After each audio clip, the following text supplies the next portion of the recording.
Victor Sorin stood at the edge of the vineyard ceremony and watched the old man freeze. That was all it took. One look at the woman standing near the back row of white chairs, and Roman DeLuca, the man who had put 3 rival bosses in the ground before his 40th birthday, who had rebuilt an entire criminal empire from rubble and nerve, who had not flinched when they pressed a gun barrel to his temple in a parking garage in Baltimore, stood completely still, like something essential inside him had simply stopped working. Victor had planned for many things. He had not planned for Vivian Hart to show up at her own daughter's wedding. His hand moved to the phone in his jacket pocket. His thumb hovered over a name. Then he put the phone away. He needed to see how this played out first. If you've ever watched someone you loved become a stranger across a crowded room, if you know what it means to lose a person who was never really gone, then stay with this story. Subscribe to the channel so you don't miss what happens next, hit that like button, and drop a comment with your city or country. I want to see how far this one travels, because what Roman DeLuca discovered at that vineyard in Napa Valley was going to cost him everything he had spent 28 years building, starting right now. Mom. The wedding had been beautiful in the way expensive things sometimes are, deliberate, controlled, with enough white flowers and afternoon light to make the whole scene feel slightly unreal. Roman had not wanted to come. He had told Marco 3 separate times that he did not attend weddings, did not travel to California for social events, and had no particular interest in watching the eldest son of Gerald Hennessy exchange vows with a woman none of them knew. But Gerald had called in a 20-year favor, and Roman, whatever else he was, paid his debts.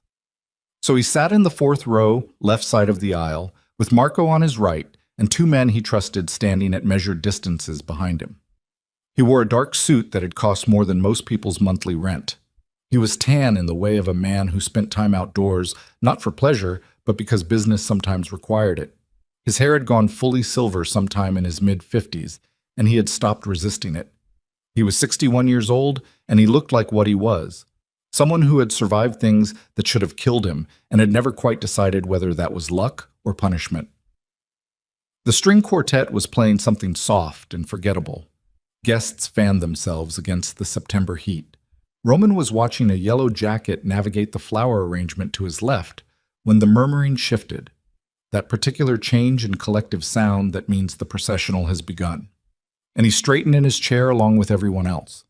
The maid of honor came first, then 2 bridesmaids, then a small girl scattering petals with the grave concentration of someone performing surgery.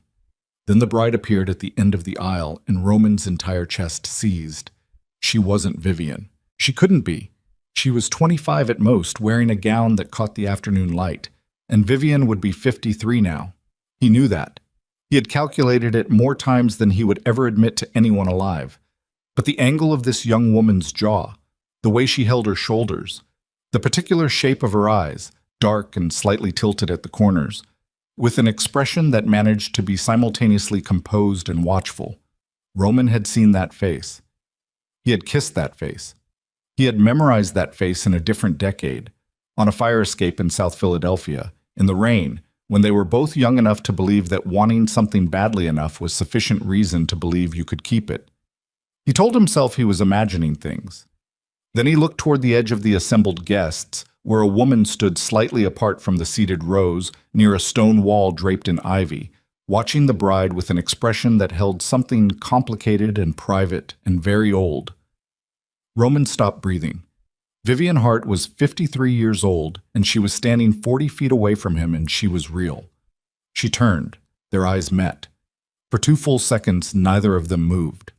Around them, the string quartet played. The guests watched the bride. The September afternoon continued its indifferent progress. And Roman and Vivian looked at each other across 28 years of silence, and whatever was left of what they had been to each other. And Roman felt something crack open in his sternum that he had spent the better part of 3 decades convincing himself was scar tissue. Then Vivian turned and walked quickly toward the building behind the ceremony space, and she did not look back. Roman was on his feet before he had consciously decided to stand. Marco caught his arm. "Boss, stay here." Roman said it quietly, the way he said most things, and Marco let go. He followed her. The building behind the ceremony space turned out to be a converted barn that served as the venue's main hall. Stone floors, exposed beams, long tables already set for the reception dinner. It smelled like eucalyptus and candle wax. It was empty. Roman moved through it quickly, checking the side rooms, and found her near an emergency exit at the far end, her hand on the push bar, her back to him. "Vivian." She stopped. Her hand stayed on the bar. She didn't turn around. "Don't." Her voice was lower than he remembered, steadier. "Roman, please, just let me go." "You've had 28 years of me letting you go." She turned then, slowly, and he made himself look at her the way he would look at anything important. Straight on, without flinching, taking inventory. She was wearing a gray dress, simple, no jewelry except small earrings. Her hair was darker than it had been, but shorter. There were lines at the corners of her eyes and along her mouth, and he found, somewhat to his own surprise, that none of that changed anything. "How did you even get here?" she said. "Gerald Hennessy's son is getting married." Something moved across her face.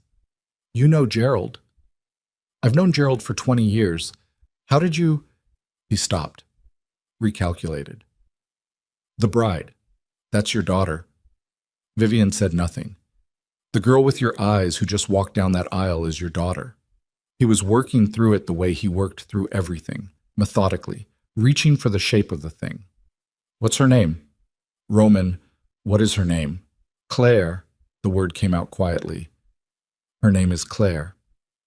Roman stood with that for a moment.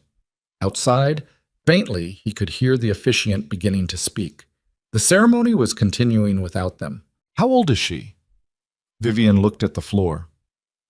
"Vivian." 27. He did the math immediately. He had always been fast with numbers. It was one of the things that had made him useful early and dangerous later. 27 years old. Vivian had disappeared 28 years ago, in October, when they were both in their mid-20s and everything had been about to change, or so he had believed. "Who is her father?" The question landed between them like something dropped from a height. Vivian looked up. Her expression was not guilty. It was not defensive. It was the face of a person who had made a decision a very long time ago and had spent every year since then living inside the consequences of it.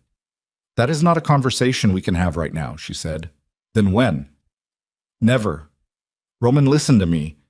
She took a step toward him and stopped herself. "You need to walk back out there and finish watching that wedding, and then you need to go back to wherever you came from and forget you saw me." "I've been trying to forget I saw you for 28 years. "Try harder." The bitterness in it surprised him.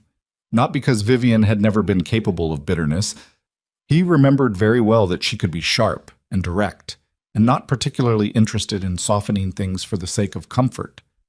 But this was different. This was the bitterness of someone who was frightened, who was covering the fear with something harder. "What are you afraid of?" he said. "Nothing that concerns you anymore. You made that decision without asking me. I made the only decision available to me." Her voice didn't rise. "And I would make it again. Now please." She pushed the door open. Late afternoon light fell across the stone floor. "Leave." Roman looked at her standing in the doorway of that converted barn, in the September light with the sound of a wedding happening 40 yards away, and he thought about 28 years of a specific kind of emptiness that he had learned to work around rather than fill, the way you learn to walk differently when something in your leg never heals correctly. "No," he said. Vivian left through the emergency exit. Roman didn't follow her this time, not because he was willing to let it go, but because he needed to think, and because something in the way she had looked at him, beneath the fear, beneath the bitterness, had told him that running was the only play she had left, which meant there was something here worth running from. He walked back through the hall and out to the ceremony. He sat down next to Marco, who had the good sense not to ask. The reception began at 6. Roman stayed because leaving would require explanations he wasn't ready to have, and because something in his instincts, the same instincts that had kept him alive through 4 separate attempts on his life and one very bad 3-day period in a warehouse in Newark, was telling him to stay put.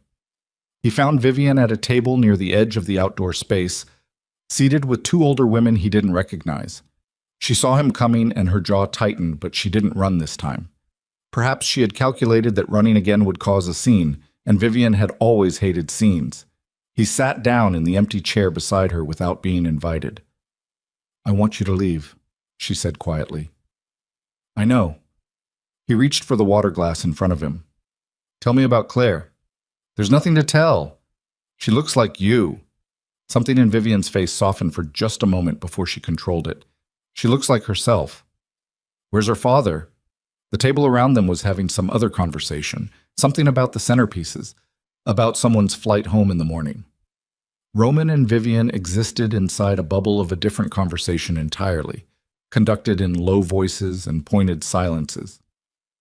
"Dead," Vivian said. "Recently?" 12 years ago. "Who was he?" She picked up her wine glass and held it without drinking. "Someone I knew briefly. It wasn't a serious relationship." "You left me for someone you knew briefly." "I didn't leave you for anyone."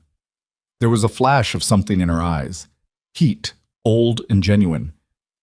"I left. There's a difference." "There's not, actually. There's no version of that night that doesn't have you choosing to disappear over choosing to stay." He kept his voice level. Around them, the party noise rose and fell. "I found your letter 3 days later." "I know." "You wrote 2 sentences." Something moved across her face that might, in different circumstances, have been grief. "I know what I wrote." "Were they true? Either of them?" Vivian set her wine glass down. She looked at him directly. The same way she had always been willing to look at things directly, which had been one of the things he had loved about her, and one of the things that had sometimes made her painful to be around. "No," she said, "they weren't true." Roman absorbed this. Then what was? Before she could answer, one of Gerald Hennessy's people appeared at Roman's shoulder and leaned down to murmur something, and Roman's attention shifted, and everything that happened in the next 4 minutes would unspool so quickly and with such violence that afterward he would have difficulty reconstructing the exact sequence. What he remembered, a man near the catering station moving differently than the other servers, with the particular economy of someone whose body was trained for a different kind of work. Marco, 20 feet away, catching the same thing and reaching for his jacket. The sound of a chair scraping back hard somewhere behind the wedding party's table. A woman's voice, young, sharp, saying what and then stopping. Roman was already moving. The man near the catering station had not yet cleared his weapon when Roman's first man hit him from the side. There were 3 of them, he registered. Not caterers, not guests, professionals in rented uniforms with decent concealment and bad timing, because they had not accounted for the possibility that the most dangerous man in attendance would be seated close enough to act in the first 10 seconds. It was over in less than 2 minutes. Claire Hart, Claire Hennessy now, he supposed, stood behind an overturned table with her new husband's arm around her shoulders, her face white and completely composed, watching Roman's people clear the space with the expression of someone who had been trained not to panic and was currently passing that test under extreme conditions. 2 of the caterers were face down on the stone patio. The third had gotten away. The guests who were still present were in various stages of comprehending what had just happened. Vivian was standing 8 feet from her daughter, and she was looking at Roman, and her expression had changed completely. The fear was still there, but underneath it now was something else. Something that looked very much like the specific despair of someone who had spent 28 years outrunning a particular moment and had just watched it arrive anyway. "Who sent them?" Roman said to her. She didn't answer. "Vivian." He crossed the space between them. Around them, his people were securing the perimeter, moving guests, doing what they did efficiently and without requiring his direction. He stopped close enough that no one else could hear him. "Who sent them, and why is your daughter the target?" Her eyes moved to Claire, who was speaking quietly to her husband, one hand pressed flat to her own sternum like she was checking that her heart was still operating correctly. "I need you to protect her," Vivian said. Her voice was very quiet and very precise.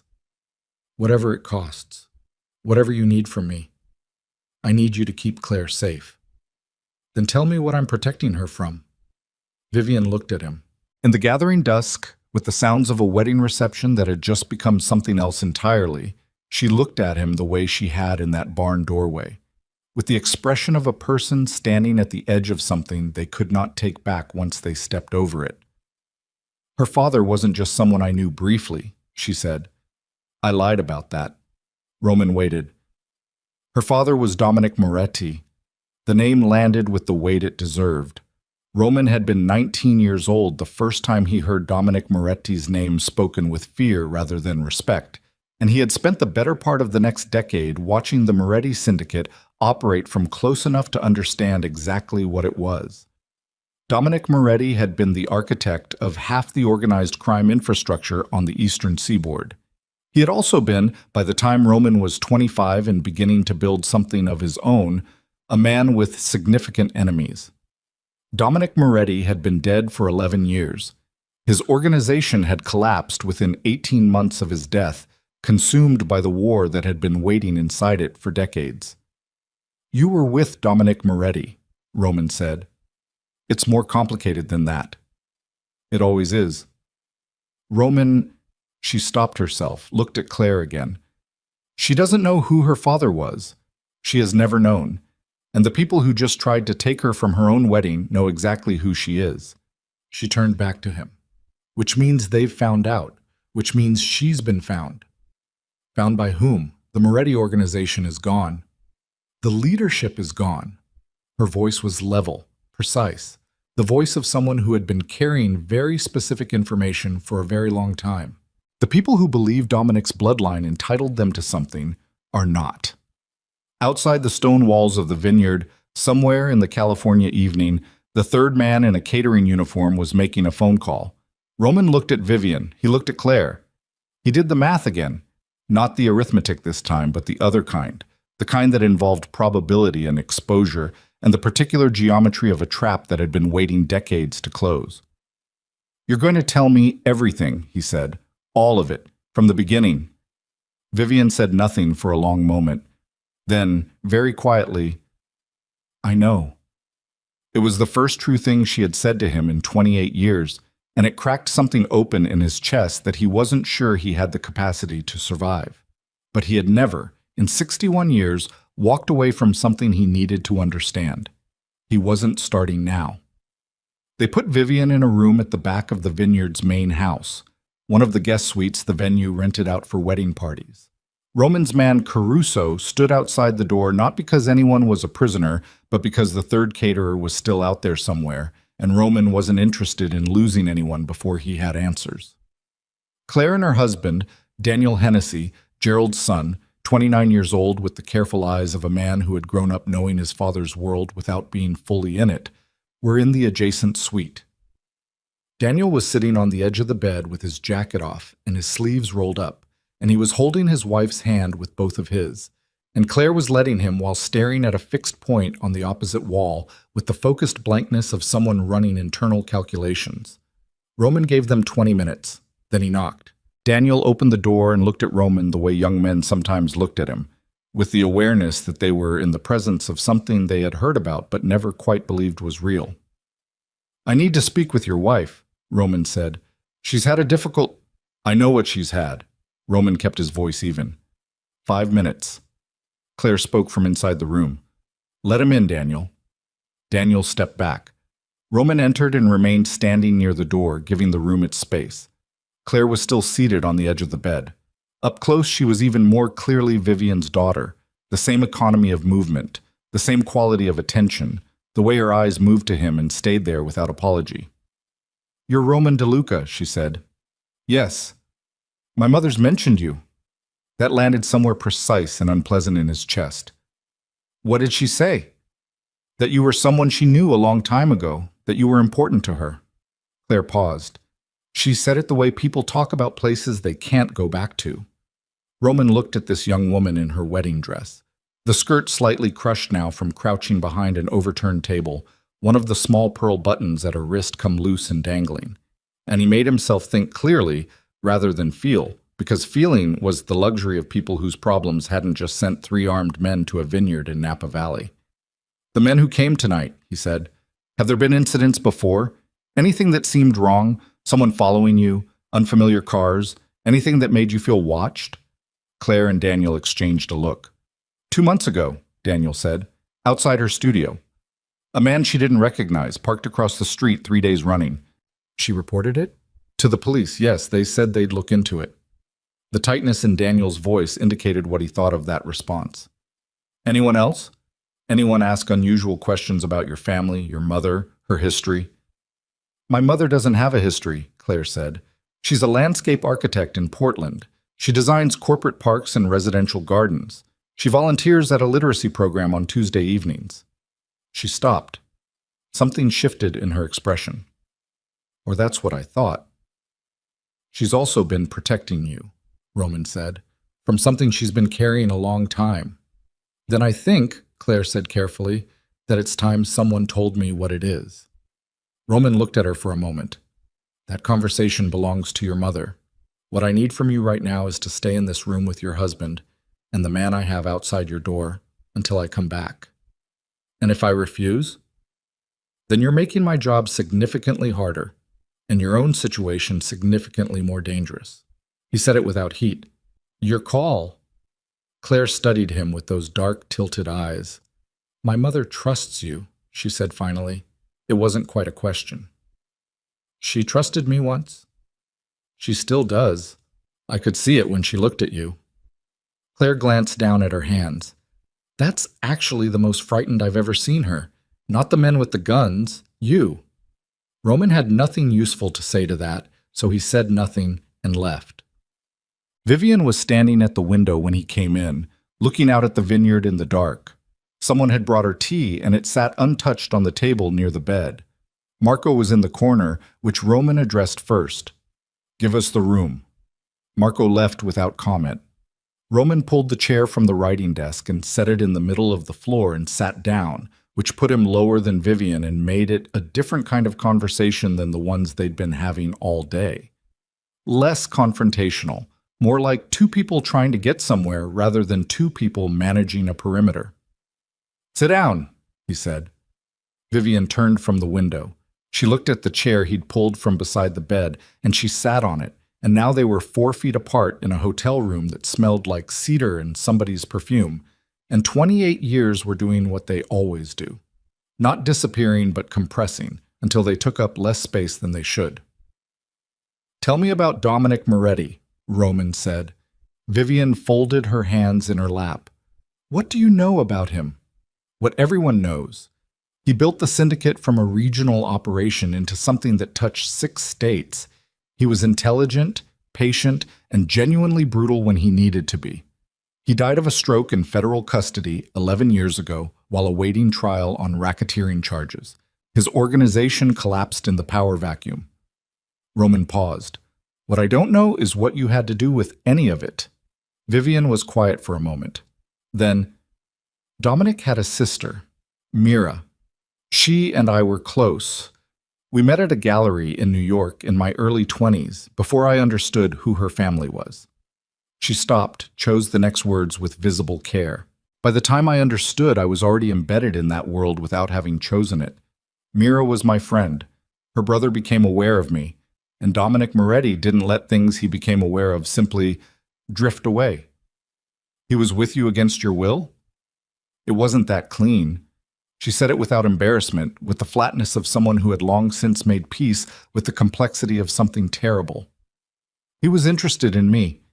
I was navigating a situation with very limited options, and I made choices I'm not proud of in order to stay safe. And then I met you. She looked at him directly. And for the first time in 2 years, I felt like there was a way out. Roman remembered that year. He had been 25 running small operations for a man named Corelli, who would be dead within 18 months, building the connections and the reputation that would eventually become something larger. He had met Vivian at a benefit for some arts organization. He could no longer remember which one, only that the room was full of people pretending to care about paintings, and he had been pretending too. And then there was Vivian Hart in a green dress who was emphatically not pretending anything and had told him within 8 minutes of meeting him that he had the face of someone who was waiting for a conversation worth having. He had not been the same after that. He had told himself many times in the subsequent decades that this was weakness, sentimentality, the kind of mistake you learned from. He had never quite believed it. Dominic found out about you, he said. not a question. Yes. He threatened you. He told me that if I continued seeing you, you would be killed. She said it the way you say things that have been said inside your own head so many times they've become factual rather than frightening. He was specific about it. He had people watching us. I don't know for how long. He knew things about you, the operations, the contacts. He said he would give everything to your enemies and then have what was left of you removed. Roman absorbed this. You believed him. He had recently had a man killed for wearing the wrong expression at a card game, Roman. Yes, I believed him. So you disappeared. I wrote you a letter that I made as cold as I could stand to write it, so that you would hate me rather than look for me, and I left. Her voice remained level. It cost her something to keep it that way. He could see it in the set of her jaw. And 3 weeks later, I found out I was pregnant. The room went very quiet. I considered every option I had, she said. I won't pretend I didn't. And I determined that the safest thing for the child and for you was for Claire to not exist as far as anyone in that world was concerned. I moved to Portland. I lived carefully. I told Claire her father was a man who died before she was born, which was true enough, just not about the right man. You let me believe you chose to leave me. Yes. For 28 years. Yes. Roman stood up.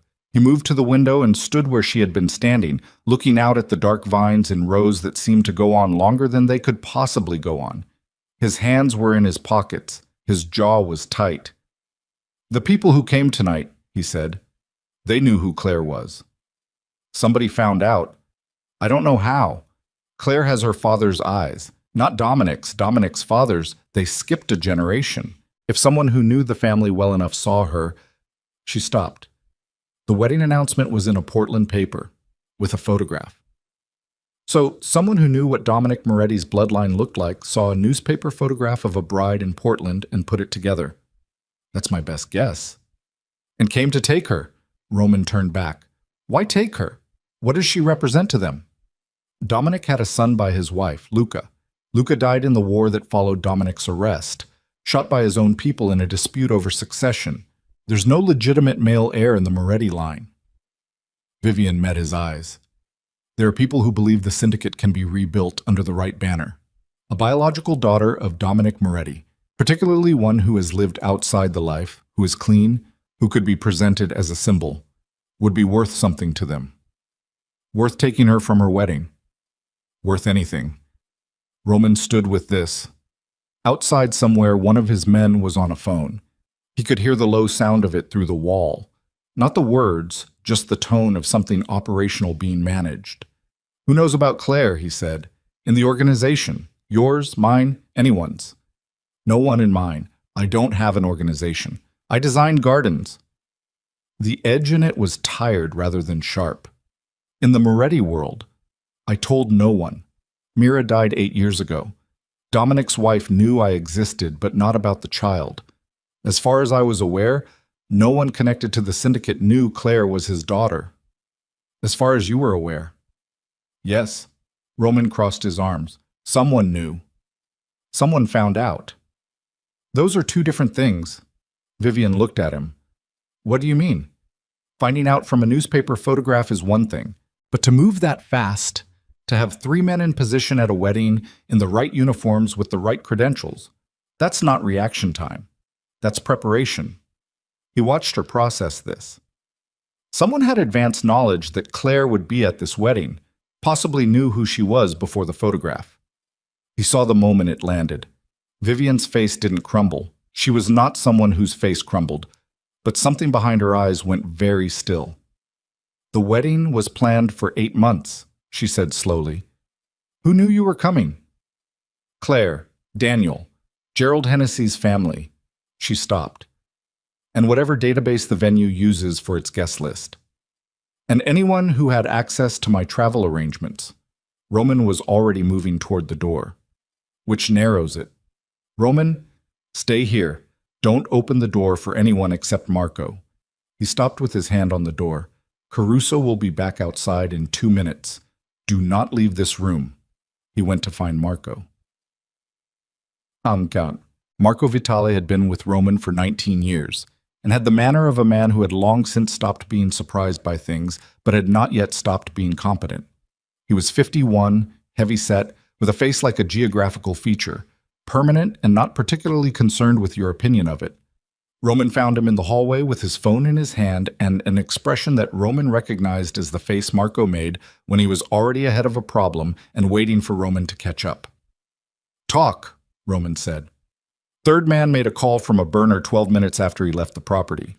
Cell tower puts him 4 miles east on the highway. Gone. Marco put the phone in his jacket pocket. "The two we have aren't talking. They're professional enough to know what happens if they talk and not professional enough to think they can deal with us directly." "What do you have on them?" "Nothing local. Prints will take time. One of them has a tattoo on the inside of his left forearm." Caruso recognized it. Old Moretti crew, but not the upper levels. The kind of people who do work for whoever's paying. Which means someone hired them. Which means someone hired them who knew enough to know what they were hiring them for. Marco paused. "How'd they know she'd be here, Roman? We kept travel quiet." "That's what I'm working on." Roman looked at the wall for a moment. "Who scheduled this trip?" Marco was quiet for exactly 2 seconds. The 2 seconds of a man arriving somewhere he didn't want to arrive. "Victor handled the calendar," he said. "Same as always." Victor Soren. Roman had known Victor for 25 years. Victor had been with him longer than Marco, longer than anyone. From the early days when Roman was still building, and Victor was the careful, precise voice that helped him think through problems before they became crises. Victor was 64 years old and sat on the right side of every meeting, and Roman had, at various points in the last decade, trusted Victor with things he trusted no one else alive with. "Victor knew we were coming to this wedding," Roman said. "Victor knows everything about the calendar. Always has." Marco met his eyes.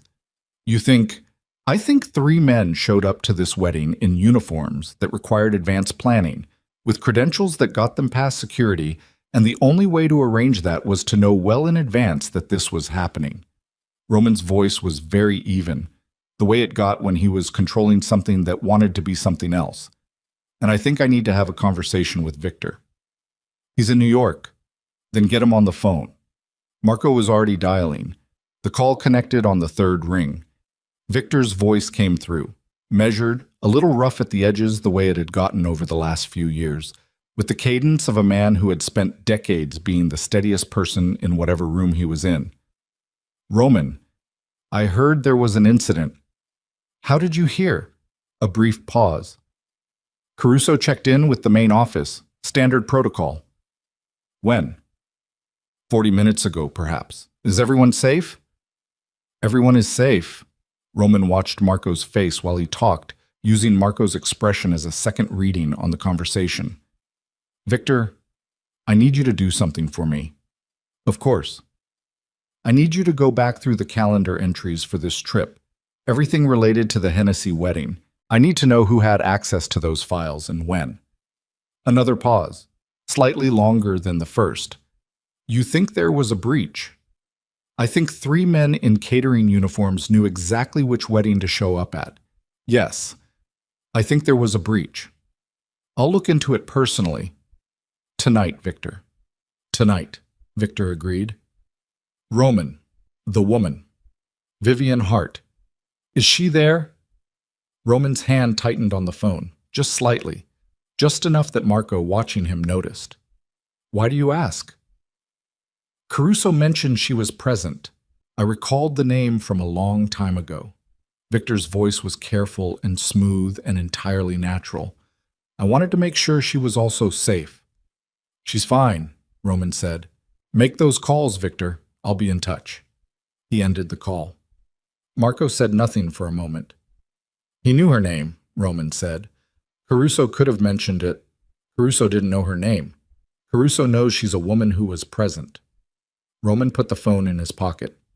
"The only people who know her name are me, you, the 2 of us in that suite, and Gerald Hennessy's immediate family." He looked at Marco. Victor knew her name. Marco's face had gone into that particular neutral that meant he was thinking something he wasn't yet willing to say. "Call Benedetti in the city," Roman said. "Tell him I want eyes on Victor. Not contact, eyes. If Victor knows we're watching, Victor has known every move I've made for 25 years. Roman started walking back toward Vivian's room. It's past time I returned the favor. Oh. He told Vivian what he'd found. Not everything. Not the specific suspicion about Victor, not yet, because he needed more than a phone call before he was willing to say the name of a man he had trusted with everything allowed in the context of betrayal. But he told her about the timeline, the credentials, the advanced planning. Vivian listened without interrupting. When he finished, she was quiet for a moment. "You have someone inside your own organization," she said. "Possibly. Not possibly." Her voice was flat. Not unkind, but certain. "Roman, someone who knew you would be here, who knew I would be here, who had enough time to prepare this. That's not an external leak. That's someone close." "I know what it is." "Then you know what it means." She looked at him steadily. "It means whatever they intended tonight. The fact that it failed doesn't make anyone safer. It just makes whoever ordered it aware that they need to try again. Which is why we're not staying here. Where are we going?" "Somewhere I choose in the next 10 minutes rather than somewhere someone else has had 8 months to prepare for." He stood. "Get your things, whatever you have here." "I have a bag in the car. Marco will get it." He moved to the door, stopped, turned back. "Vivian." She looked up. "The letter you wrote me," he said. "The 2 sentences." Something in her face shifted. "You said you didn't love me, and you said you'd never loved me." He kept his voice level with some effort. "Those were the 2 sentences." Vivian held his gaze. "Yes. And you said tonight they weren't true." "No," she said quietly. "They weren't true." Roman stood with that for a moment. 28 years of a specific wound, of a story he had told himself about what he was and what he deserved and what happened to men who allowed themselves to want things outside the life they'd built. All of it resting on 2 sentences that had been a lie. "Okay," he said. He went to get Marco. Mafia. They moved within the hour. Claire and Daniel in one vehicle, with Caruso and 2 others, Vivian in a second vehicle with Roman and Marco. They drove north on back roads toward a property Roman kept under a separate name in Sonoma County, 40 minutes away, that appeared in no documentation connected to him or anyone who worked for him. It was the kind of place he had spent years acquiring and rarely used because the value of a safe house was directly proportional to how few people knew it existed. He had told 3 people about this property in all the years he'd owned it. Marco was one of them. Victor Soren was another. Roman drove and did not mention this, and in the dark of the car, Vivian sat beside him and also said nothing, and the road unwound ahead of them through the vineyards that smelled like late summer and something fermenting at the edge of ripeness, and Roman's phone buzzed once with a text from Benedetti. He checked it at a stop sign. Subject left residence 9:47 p.m. Not heading to office. Unknown destination. Victor had left his apartment an hour after their phone call and was going somewhere that wasn't work. Roman put the phone away and kept driving. In the back seat of the second car, Claire Hennessy, who had married this morning in a vineyard under September light, who had wanted none of this and deserved less of it, pressed her face into her husband's shoulder and did not cry, because Vivian Hart had raised a daughter who did not cry when she was frightened. She saved it for when she was safe. And safe was somewhere none of them had arrived at yet. Roman pulled through the gate of the Sonoma property as the clock on the dash read 11:43, and behind him the second car followed. And somewhere in the dark between here and the city, a man who had sat at Roman's right hand for a quarter of a century was moving towards something that Roman DeLuca did not yet have the full shape of. But he was beginning to see its edges, and the edges were enough to tell him that by morning there would be no version of this that ended without someone's world coming completely apart. The property in Sonoma was a low stone house set back from a private road behind a stand of eucalyptus trees that smelled like camphor and dry earth. Roman had bought it through a shell company 11 years ago and had spent a total of perhaps 30 nights there across all that time.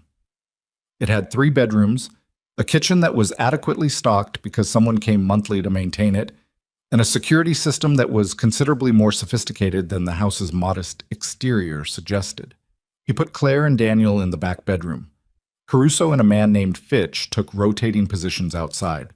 Marco sat up at the kitchen table with his laptop and his phone, and the particular focused silence of a man doing work he was good at. Roman stood in the living room and looked at the wall. It was 12:20 in the morning. The day had begun in a vineyard with a string quartet and ended here, in a safe house that two of the three people who knew it existed might now represent a threat. He had not slept. He was not tired in a way that sleep would address. Vivian came and stood in the doorway of the living room.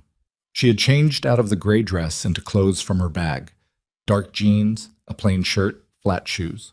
She looked less like a woman at a wedding and more like herself, or what he imagined herself to be now, after all the years of becoming someone he hadn't been present for. "Daniel wants to call his father," she said.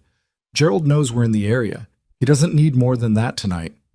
"That's not what Daniel wants. He wants Gerald to come here." Roman turned.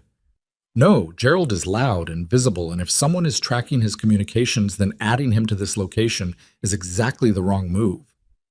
Vivian looked at him steadily. "I know that. I'm telling you what Daniel wants so you can decide how to handle it. I'm not advocating for it." He looked at her for a moment. The ease with which she had parsed the situation, not pushing, not pulling, just reporting accurately so he had the information, was so precisely how she had always operated that it produced a strange doubling effect, the past and the present briefly occupying the same space. "Tell him tomorrow," Roman said. "Tonight, everyone stays off personal phones." Vivian went back down the hallway. Roman returned to the wall. The problem he was sitting with was architectural. He could feel the shape of it the way you feel a structural flaw in a building. Not because you can see where the crack starts, but because the whole thing is leaning slightly wrong. Victor Soren had known Vivian's name. Victor had left his apartment at 9:47 and gone somewhere unscheduled. Victor had managed Roman's calendar for 25 years, which meant Victor had known 8 months ago that Roman would be in Napa Valley on this specific weekend. But Victor had also been the man who 17 years ago had sat beside Roman for 36 hours straight during the worst crisis the organization had ever faced, and had not slept, had not complained, had not made a single decision that wasn't exactly right. Victor had been the man who told Roman, plainly and without softening it, when Roman was about to make mistakes. Victor had been the closest thing to a friend that a man in Roman's position could reasonably claim to have. This was the problem with betrayal by someone you'd trusted for 25 years. The evidence and the history pulled in opposite directions, and they were both heavy. His phone buzzed. Benedetti. He stepped outside onto the narrow stone porch to take it. "Where is he?" Roman said. "That's the problem." Benedetti's voice was tight. "We followed him to a parking structure in Midtown. He made us, Roman. He spotted the tail, and he walked out a different level and got into a car we hadn't tagged, and he was gone." Roman's hand tightened on the phone. "Victor made your surveillance. Clean, professional, like he'd planned for it." A pause. "I've been running surveillance on difficult people for 15 years. Victor Soren is 64 years old, and he burned us like he'd been doing counter-surveillance his whole life." "Maybe he has been," Roman said. He went back inside. Marco looked up from the kitchen table. One look at Roman's face and he closed his laptop. "Victor burned the tail," Roman said. Marco said nothing for a moment, then, carefully, "Okay." He knew someone would follow him. He planned for it. Roman sat down across from Marco. "How long have you known Victor?" 19 years. "In 19 years, has he ever given you anything to go on?" Marco was quiet. The refrigerator hummed. Outside, somewhere in the eucalyptus, something moved. "Once," Marco said. "Maybe 6 years ago. I mentioned to Victor that I was going to recommend someone for promotion. A kid named Reyes, who I thought was ready. Victor talked me out of it, said Reyes wasn't reliable, gave me 3 reasons." Marco's hands were flat on the table.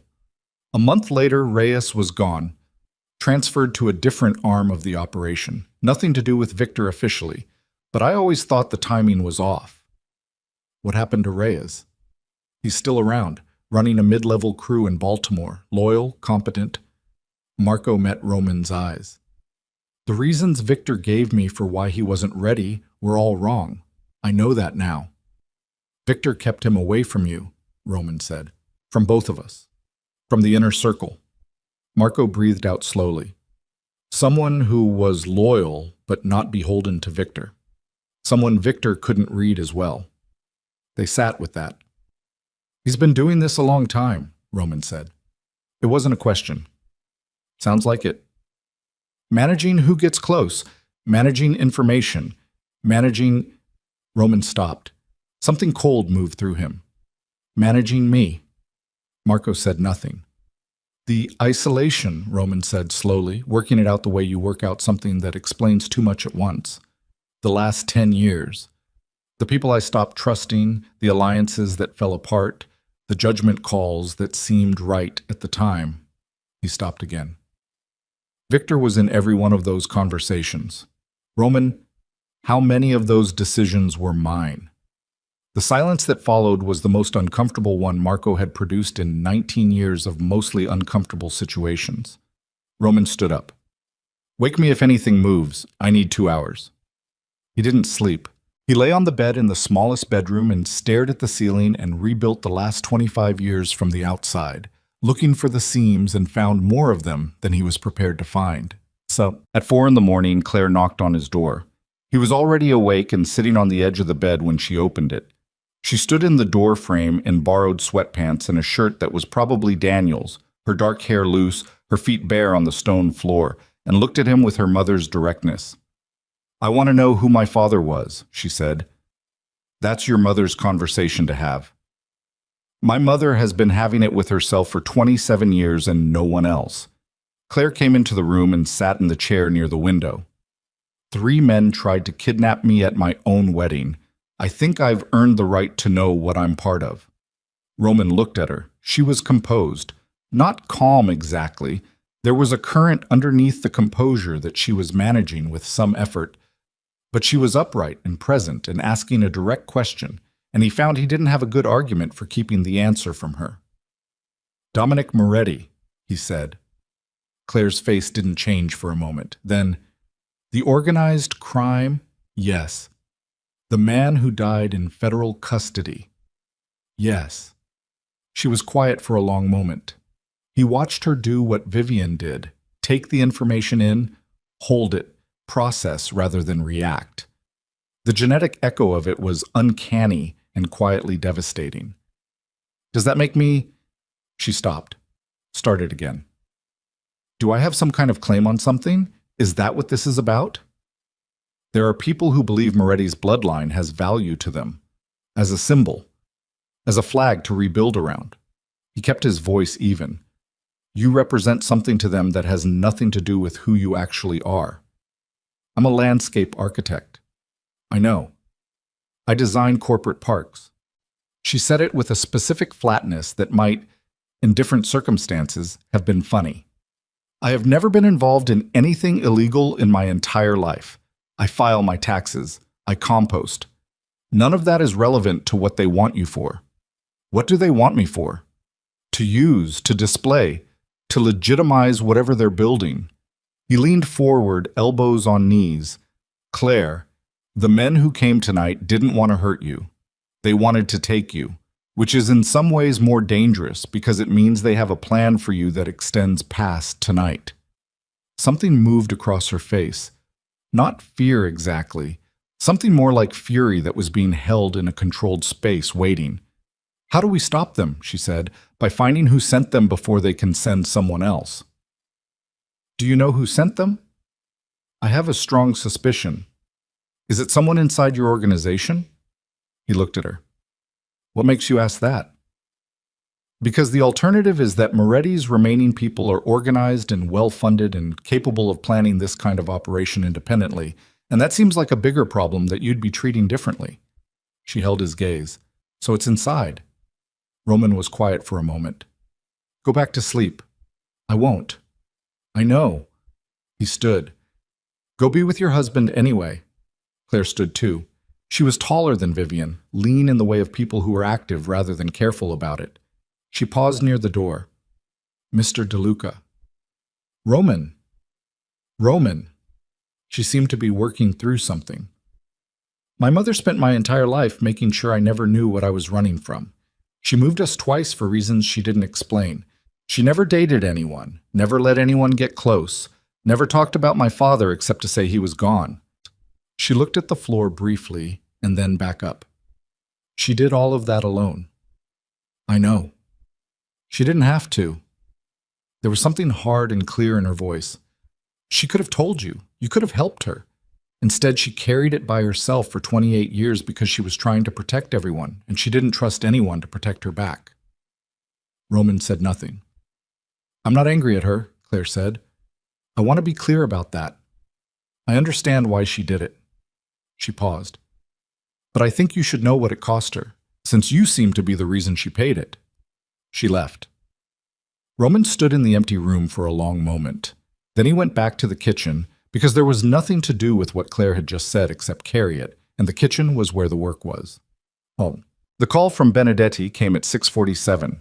Roman took it on speaker at the kitchen table with Marco beside him, both of them with coffee, the early light coming gray and thin through the windows over the sink. We found the car Victor used, Benedetti said. It was a rental under a name that traces back to a holding company.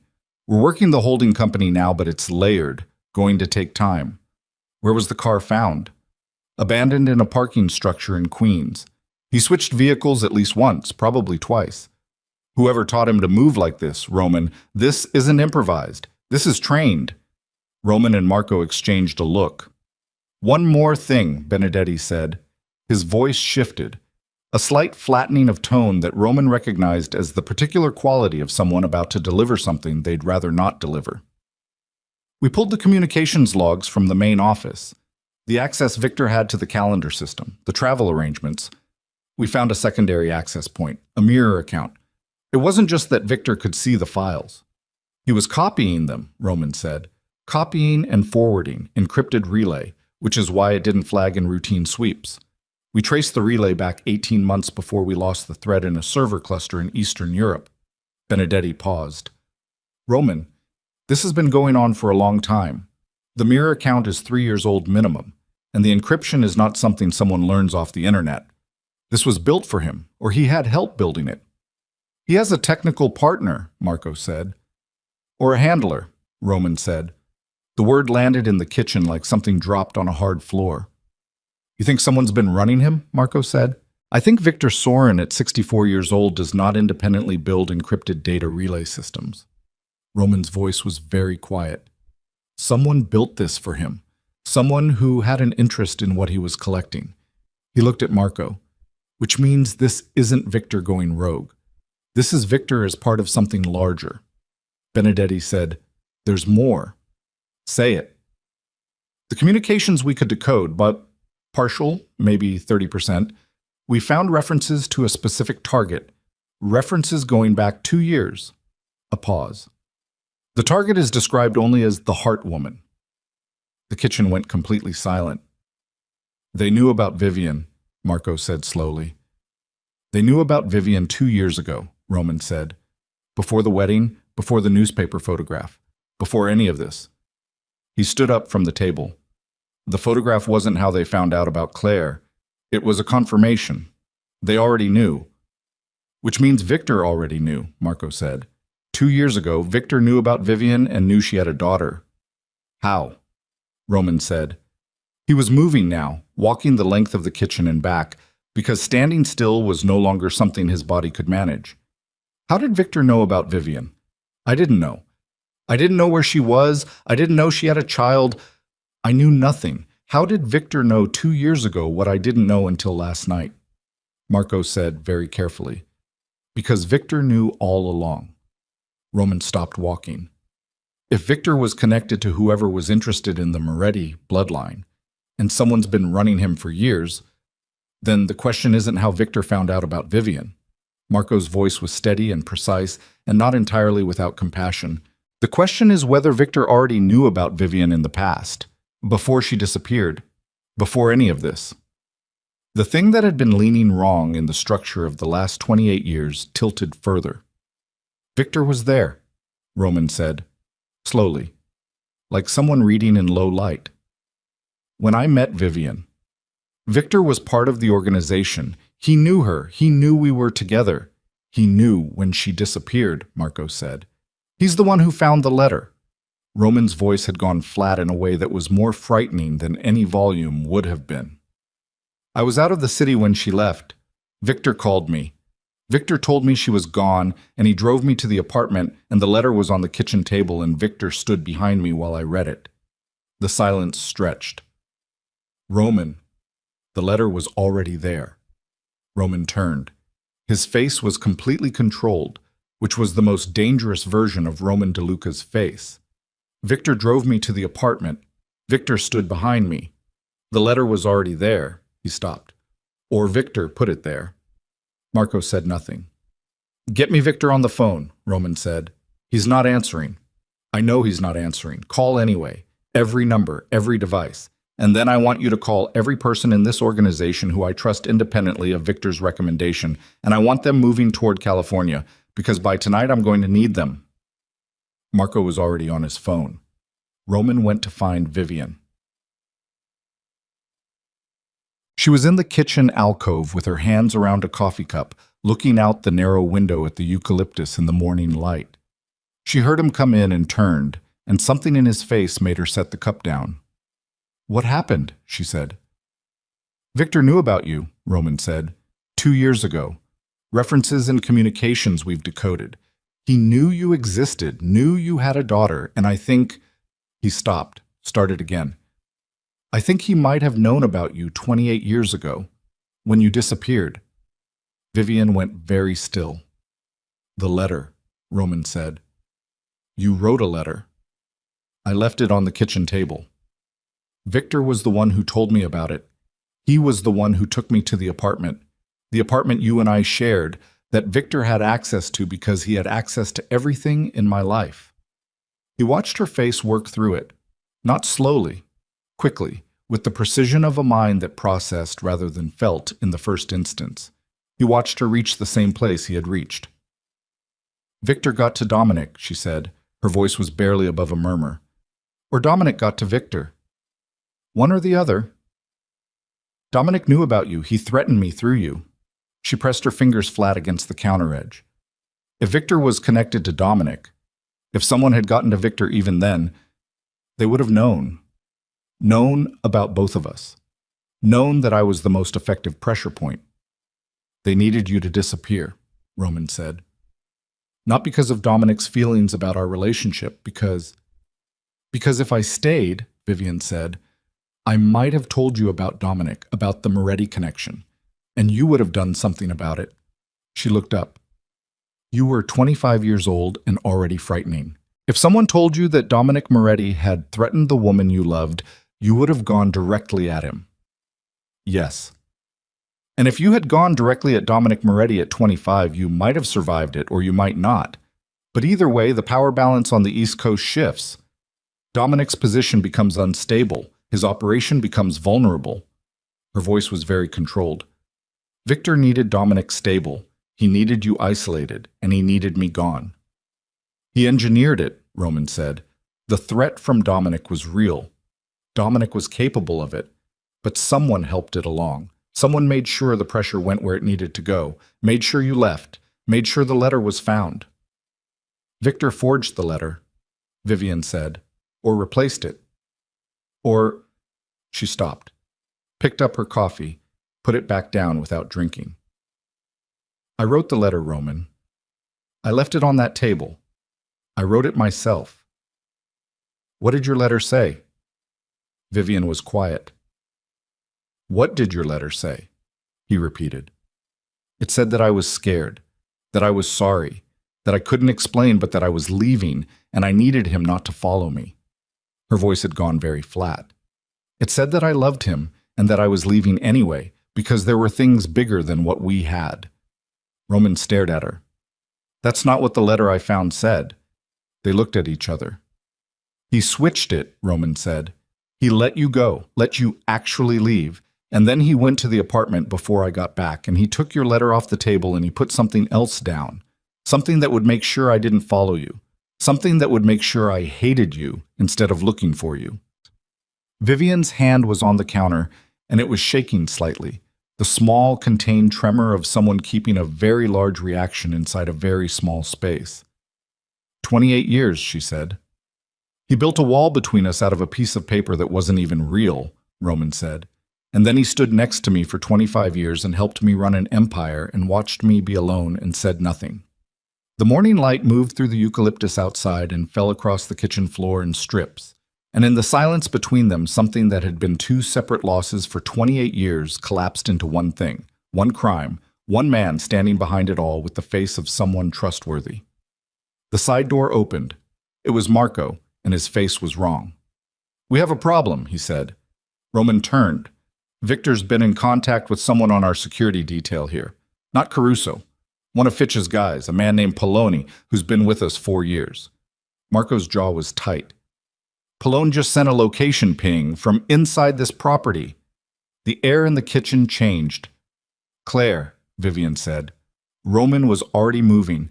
He cleared the hallway in 6 steps and hit the back bedroom door with his palm, and it swung open and Daniel Hennessy was on his feet in the middle of the room with both hands raised, facing a man Roman didn't recognize, and the window above the bed was open, and the bed itself was empty.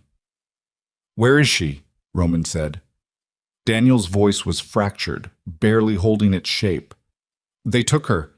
2 men through the window. I tried. I couldn't." Roman turned back to Marco in the hallway. His voice was so even it was almost nothing. "Find Poloni," he said. "Already looking." "And get me a car." He was already walking toward the front of the house, toward the door, toward whatever came next. And his hands were steady, and his face was a wall. And somewhere under all of it was the specific thing that happened to Roman DeLuca when someone took something from him that he'd sworn to protect. And it was not rage. It was not panic. It was the cold and total suspension of everything that was not the problem in front of him. "We're done waiting for Victor to come to us." Behind him, Vivian stood in the hallway with her hand pressed flat to the wall, her face white, her eyes fixed on the open window above the empty bed, and said her daughter's name once, quietly, like a word she was committing to memory, like it was the only thing keeping her upright. And in that moment, Roman DeLuca made the decision that would define everything that came after. Not because it was the right move strategically, not because the numbers added up, but because he looked at Vivian's face in that hallway and understood, in the deepest and most irrevocable way, that he had already lost 28 years to one man's manipulation. He was not losing another hour. Poloni was found in the equipment shed behind the main house with zip ties on his wrists and a phone in his jacket pocket that wasn't his. He'd been put there neatly, not roughed up, not panicked, just restrained and left, which told Roman that whoever had come through that bedroom window had not wanted complications, had wanted the job done clean and fast and gone before anyone noticed the seams. They had been in the house.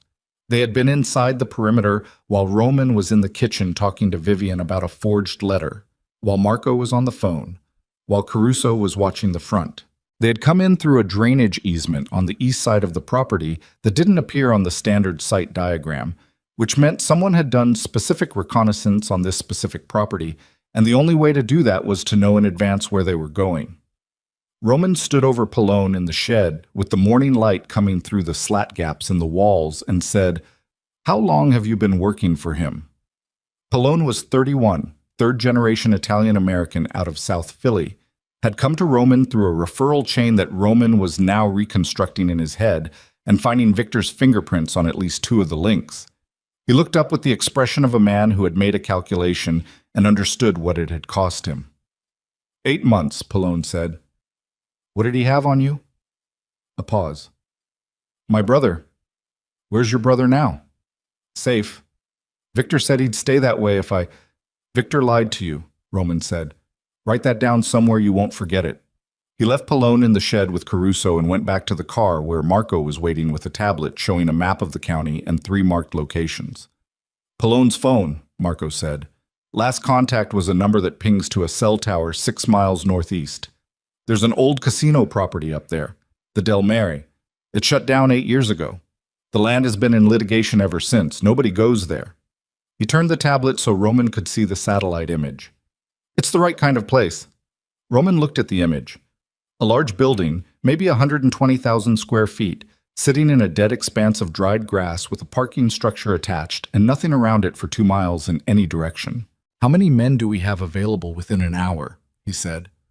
Reyes is 40 minutes out with 6 men. Benedetti can be here in 90. Call Reyes. Roman got in the car. And call Benedetti anyway. Tell him to move. Vivian was in the back seat. Roman looked at her once and she looked back, and neither of them said anything, because there was nothing to say that improved the situation, and Vivian had apparently made the same calculation. She's alive, Roman said. They need her alive. I know, Vivian said. That's not comfort. That's tactical. It means we have time, but not unlimited time. I know what it means.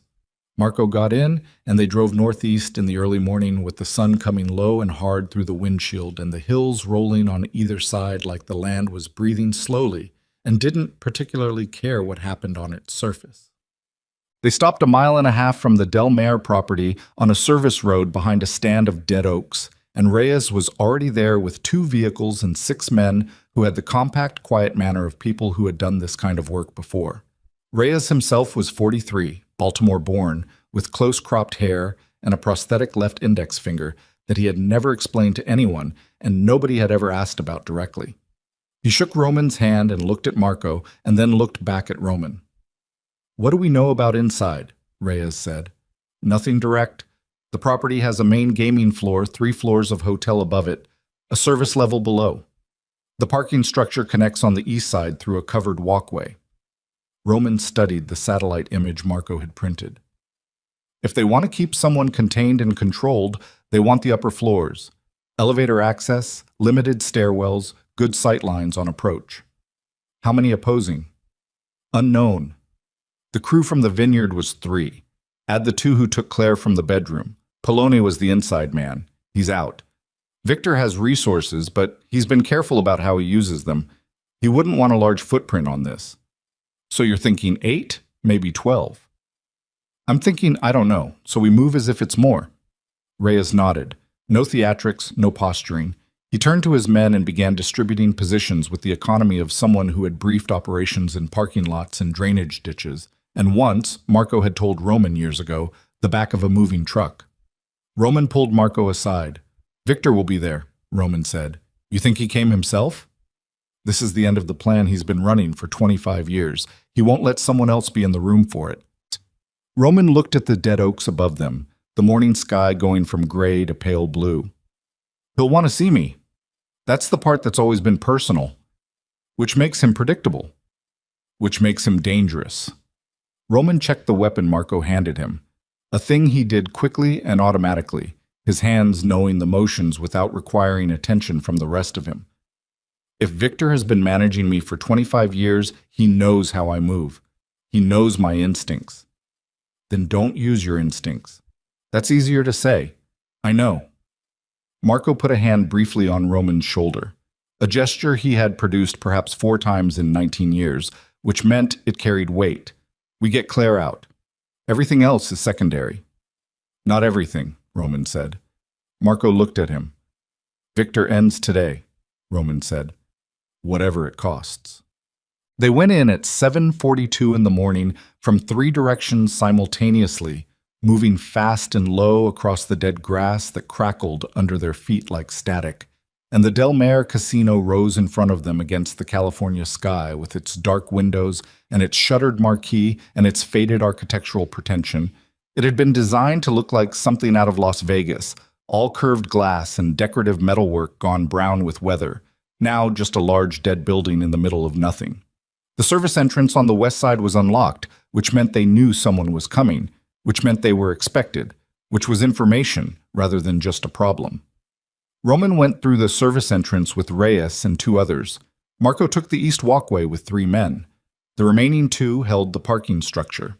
Inside, the Del Mar smelled like stale air and old carpet and the specific deadness of a building that had been sealed too long. Emergency lighting ran along the base of the walls. Someone had restored power, which required preparation. The service corridor ran straight ahead with pipes overhead and conduit along the walls, and the sound of their footsteps swallowed by the industrial carpet runner that had been here for 8 dead years. They came out into the main gaming floor. The chandeliers overhead were dark. Whatever power had been restored, it wasn't on the main lighting circuits. The floor was enormous and empty. The gaming tables still in their original positions, covered in cloth sheeting that had gone gray with dust. Slot machine banks along the walls. A bar to the left with the bottles still on their shelves behind cracked glass. And at the far end of the gaming floor near the base of the main staircase, 4 men standing at measured intervals. They were armed, and they were waiting, and they were very deliberately not shooting, which meant this was choreographed, which meant Victor wanted Roman to walk in and cross the room. Roman crossed the room. He walked across the Del Mar's main gaming floor with Reyes 2 steps to his right, and the 2 others slightly behind, and he walked straight toward the staircase, and the 4 men at the base of it, and nobody fired. And when he was 10 feet from the nearest man, the man held up one hand palm out, the universal gesture for this far, and said, "Weapons." Roman stopped. He looked at the man, mid-40s, professional, no identifying features he could read. Then he looked up the staircase. "Where is she?" Roman said. "3rd floor, she's fine." The man kept his hand up. "He says you come up alone. No weapons. He can say whatever he wants. Mr. DeLuca." "I'll leave the weapons," Roman said. "Alone is not happening." A pause. The man turned his head slightly. An earpiece, getting instruction. Then, "One man." Roman took out his weapon and set it on the nearest sheeted table. He looked at Reyes. Reyes's jaw was tight. Roman watched him fight the instinct, watched him win the fight. 2 minutes, Reyes said quietly. "Then I'm coming up anyway." Roman went up the stairs alone. The 3rd floor of the Del Mar had been the high roller suites, wide corridors with better carpeting, larger doors, windows that faced east and were currently letting in the morning light, in long rectangular sections that lay across the floor like something spilled. Roman came off the staircase, and a man he didn't recognize directed him left with a gesture, and he went left, and at the end of the corridor a door stood open. He went through it. Victor Sorin was standing at the window. He was 64 years old, and he looked it. Heavier than 10 years ago, the hair fully white, the face that Roman had seen across 1,000 tables and in 100 cars, and beside him at more crises than he could count now, lit from behind by the California morning, which made it hard to read. Claire was seated in a chair near the wall, her hands bound in front of her with plastic ties, her face unmarked but very pale. A man stood behind her with the specific body language of someone with instructions. Roman looked at Claire. She looked back at him. Her breathing was controlled, her jaw set, and she was doing what her mother would do. Managing herself, not spending energy on anything that didn't serve the moment. "You're all right," Roman said to her. It wasn't a question. "I'm furious," she said. "But yes." Roman turned to Victor. For a long time, neither of them said anything. 25 years of the space between them filled with everything that had happened in it. The work, the trust, the shared weight of decisions that couldn't be made public, sat between them like furniture in a room that was too small. "I used to think," Roman said, "that if I ever found out someone close to me had been working against me, I'd feel something dramatic, rage, betrayal, something that had a shape to it." Victor looked at him. His face was not apologetic. It was not triumphant either. It was the face of a man who had been holding a very large and complicated object for a very long time and had just set it down. "What do you feel?" Victor said. "Tired," Roman said. "Mostly I feel tired." Victor moved away from the window. He moved slowly, the movement of someone with bad knees managing stairs and dignity simultaneously. He sat in the chair across from where Claire was being held, which created a strange domestic geometry. The 2 of them seated, Roman standing, the man behind Claire providing a kind of dark punctuation to the scene. "I didn't start out intending this," Victor said. "I'm not interested in the origin story." "You should be, because it tells you what you actually built versus what you thought you built." Victor's voice was even. The same voice from 1,000 meetings. Dominic Moretti reached me 27 years ago, before you and I were as close as we became. He had something on me. It doesn't matter what, it's over now. He needed someone inside your orbit, someone who could manage the flow of information, keep you from certain conflicts, steer you away from certain people. Vivian, Roman said, you were going to go after him. Victor said it plainly. If you had known about Moretti's involvement with her, what he'd done, the threats, you would have moved against him at 25 years old with half the resources you needed and considerable odds against you. Dominic wanted you managed. I managed you. And when Dominic died, his organization collapsed, but the men who believed in what it represented did not collapse. They reorganized, slowly, quietly. And they still needed someone inside your operation because you were the dominant force on the East Coast, and any attempt to rebuild required either your cooperation or your absence. Victor paused. I have been working toward your absence for 11 years. And Claire, Victor looked at Claire briefly. A Moretti heir, legitimate bloodline, clean record, photogenic. She's the flag they need to rally around, not as a criminal, as a symbol. The new face of something that presents itself very differently than the old syndicate. He looked back at Roman. She didn't need to be willing. She needed to exist and be accessible. You were going to use her against her will, Roman said. I was going to use her strategically. There's a difference. There isn't, actually. Roman used her words from the previous night without meaning to and felt the echo of it. Claire made a sound, short, controlled, the sound of someone sitting on a great deal. Here's the thing, Victor. Roman took a step closer. You managed me. 25 years of managing who I trusted and what I knew and how isolated I stayed. You're right that you were good at it. Another step. The man behind Claire tensed. But you made a mistake 3 days ago. Did I? You moved too fast. The wedding, the men in the catering uniforms, that was rushed. That was not Victor Soren operating at full capacity. That was Victor Soren reacting to something he didn't expect. A very slight tightening around Victor's eyes. The newspaper photograph, Roman said. You saw it 2 weeks ago. A bride in Portland with Dominic Moretti's grandfather's eyes. You'd been sitting on the knowledge of Claire's existence for 2 years, watching, waiting, building toward your timeline. And then her face was in a newspaper attached to a wedding date, and your people panicked, and you let them move before you were ready. The timeline accelerated, Victor said, flatly. Not admitting error exactly, acknowledging fact. Which means the plan isn't finished. Roman stopped 2 feet from Victor's chair. Which means whoever you're building this for doesn't have what they need yet. Which means Claire is still useful to them rather than already transferred. Which means we're still in the window where this can go differently. Victor looked up at him. Something behind his eyes, some calculation, was still running. Or, Victor said, we're in the window where I make one call and 3 men come through that door and the window closes. You could do that, Roman said. Yes. And then you'd have a problem, Roman said, because Reyes is on the 2nd floor right now with 6 men, Benedetti is 11 minutes out with 9 more, and the 2 men you positioned in the parking structure have already been removed.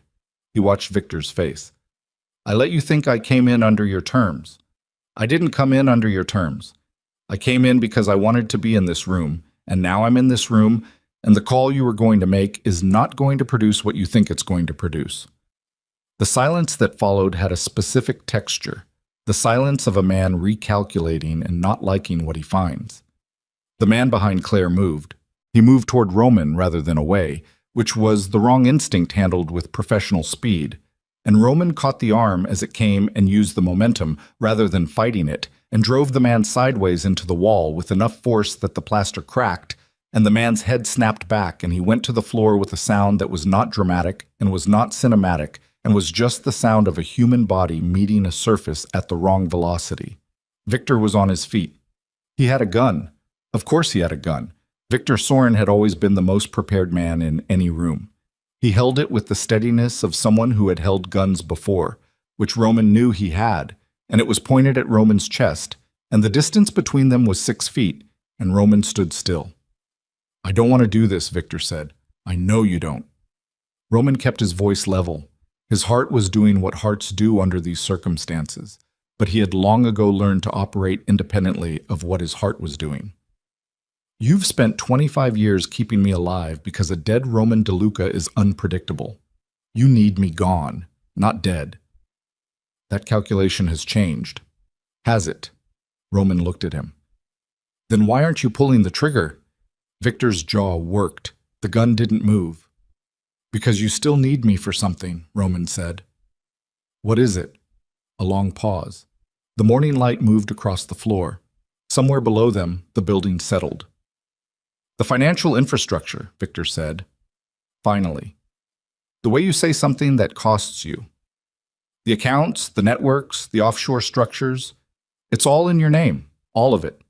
I've spent 11 years building toward taking it over, and I cannot access 60% of the assets without your authorization codes. He stopped. I need you compliant, not dead. So kidnapping my daughter was leverage, Claire said from the chair. Her voice was very clear and very cold. To make him cooperate. Victor didn't look at her. She's not his daughter. Roman went very still. It happened the way significant things sometimes happen. Not with drama, not with warning, but with the quiet, terrible efficiency of a truth arriving at exactly the moment when there is no more room to put it anywhere except directly in front of you. She is, actually, Victor said. His voice had something in it now that Roman couldn't name. Not quite guilt, not quite satisfaction. Something between the two that had no clean word. I've known for 26 years, Vivian's daughter, Roman DeLuca's biological daughter. Dominic Moretti had nothing to do with it. The room went completely silent. Claire's breathing changed, one sharp intake and then the deliberate effort to control what happened next. Her eyes moved to Roman and his moved to hers, and for a moment neither of them could do anything except hold the fact that had just landed in the room between them. Moretti knew Vivian, Victor continued, and his voice was doing the measured thing, the careful thing, the voice from 1,000 meetings. He had leverage over her, but the child was never his. I manipulated the letter, yes. I arranged the separation, yes. But I also let Vivian believe Moretti would tell you the child was his if she stayed, that it would give you a reason to hate her, a reason not to look too closely at the timing. He looked at Roman. You were going to be a father at 25, and I made sure you never knew. Roman took one step toward Victor. Victor raised the gun to eye level. Authorization codes, Victor said. That's all I need. Give me the codes, and I walk out of here, and Claire is free, and you never see me again. Roman looked at the gun. He looked at Victor's face, the face of a man who had been his closest ally for a quarter century, who had sat at his table and called him friend, and eaten his food and shaken his hand and systematically carved out everything that might have made his life mean something other than the Empire. And he felt something that was not rage and was not grief, but was the particular combination of the two that has no good name in English. You took everything, Roman said. 28 years. My family, my daughter. You sat next to me for 25 years and watched me be alone and said nothing. The organization required... I'm not talking about the organization. Roman's voice dropped below the level where it usually lived. I'm talking about what you took from me, what you decided I didn't deserve to have, what you decided my life was allowed to be. Victor's hand tightened on the gun. Behind Roman, the door opened. Reyes came through it fast and low, and the man Victor had stationed in the corridor outside came through it at the same time going sideways and wrong, and the noise that followed was brief and decisive, and when it resolved, Reyes was standing upright and the man from the corridor was not. Victor swung the gun toward Reyes. Roman moved. He covered the 6 feet faster than Victor could redirect the aim and got his hand on Victor's wrist and drove it up, and the gun discharged into the ceiling with a crack that rang off every surface in the suite, and plaster dust came down in a white curtain, and Roman had Victor's wrist locked in both hands and drove him back against the window, and the old glass shuddered in its frame. Victor was 64 and not in the condition he'd once been, and Roman was 61 and was, regardless of what the years had taken from other things, still the man who had survived 4 attempts on his life and a warehouse in Newark, and 28 years of a specific grief that had kept him hard in the places where other men went soft. He got the gun. He stepped back. Victor slumped against the window frame, breathing hard, one hand pressed to his wrist. He looked at Roman with the gun now in Roman's hand, and his face did something complicated that Roman couldn't fully read and wasn't sure he wanted to. "I have information," Victor said. His breath was labored. "Names, the people I've been feeding to, the full network, everything they have, everywhere they're positioned." He looked at Roman directly. "You let me walk out of here, I give you everything, every name, every account, every operation. You can dismantle the whole thing." Roman looked at him. "Or you shoot me," Victor said, "and you spend the next 5 years hunting them blind."